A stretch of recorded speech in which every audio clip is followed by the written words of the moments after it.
Assalamualaikum warahmatullahi wabarakatuh. Tetap semangat dan selalu sehat.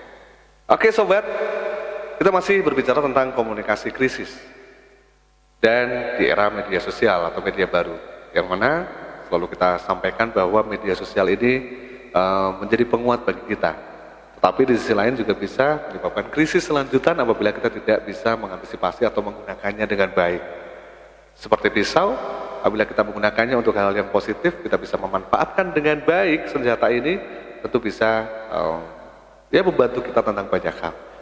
Tetapi tentu di sisi lain sering kita mendengar pisau ini juga bisa digunakan untuk hal-hal yang negatif.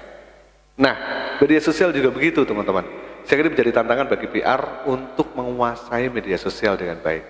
Bagaimana membina hubungan dengan baik, bagaimana kita membuat berbagai peran kita sebagai teknisi komunikasi begitu ya.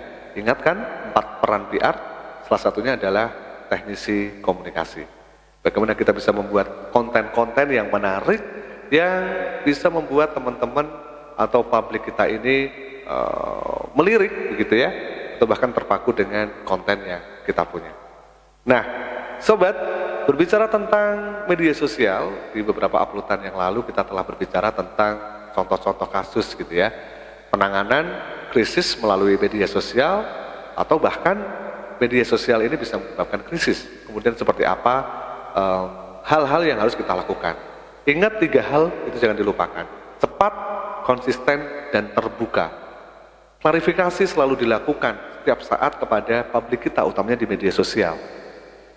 Klarifikasi, jawaban-jawaban, jadikan media sosial resmi kita ini menjadi sumber berita.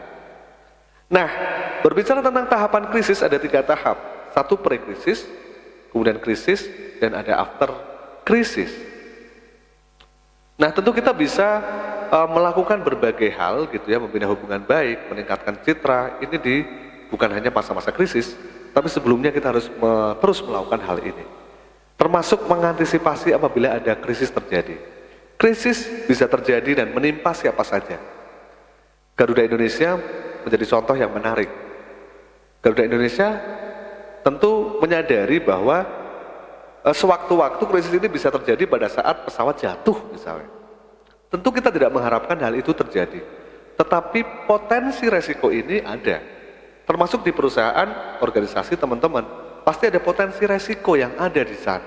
Petakan itu, pilih itu, analisis itu, kenali itu, dan petakan potensi krisisnya, potensi resikonya, dan antisipasi serta simulasikan kira-kira penanganan apa yang dilakukan pada saat krisis ini bisa benar-benar terjadi.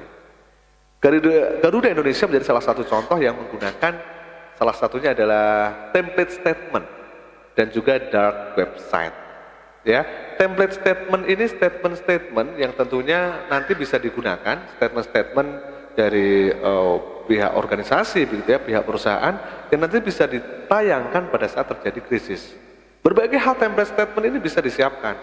Salah satunya adalah misalnya tentang, oh pesawat kami bagus, oh ini loh perusahaan kami seperti ini, oh ini loh pilot kami sudah selalu kami tes, begitu ya. Selalu dalam keadaan sehat dan lain sebagainya tentang kesiapan penerbangan. Sehingga pada saat terjadi krisis ini bisa menjadi jawaban. Template statement ini disiapkan di dark website. Dark website ini memang disimulasikan, begitu ya, disiapkan pada saat krisis terjadi. Dark website inilah yang akan muncul. Krisis terjadi, begitu tiba-tiba kita tidak bisa memperkirakan, tiba-tiba pesawat jatuh, gitu ya. Nah, dark website ini langsung muncul. Salah satunya adalah misalnya berbicara tentang ucapan bela sungkawa, ucapan duka, bentuk pertanggungjawaban. Kemudian apa yang diisikan di sini, salah satunya di Garuda adalah tentang pesawatnya seperti apa, kemudian bentuknya seperti apa, seberapa canggih. Hal ini untuk apa sih? Untuk memantapkan bahwa ini memang kejadian alam, gitu ya. Sebelum tentu ada penyelidikan lebih lanjut. Artinya kita sudah do the best loh, kita sudah berusaha loh, tapi memang semuanya tentu ada kekuatan yang lain yang kita tidak bisa melawannya. Salah satunya adalah kekuatan Tuhan. Nah, tentu hal ini bisa menjadi klarifikasi pertama pada saat krisis ini terjadi. Silahkan dipetakan teman-teman, resikonya seperti apa yang bakal muncul, yang kira-kira suatu saat bisa terjadi, dan bikin antisipasi dan simulasinya. Sehingga krisis ini tidak berkelanjutan secara lama atau bahkan menyebar, ibarat penyakit menyerang banyak organ tubuh yang lain. Jadi krisis ini bisa kita obati dengan tepat, dengan cepat, konsisten, terbuka, informasi-informasinya kita sampaikan. Pada saat butuh sumber kita segera menjawab gitu ya.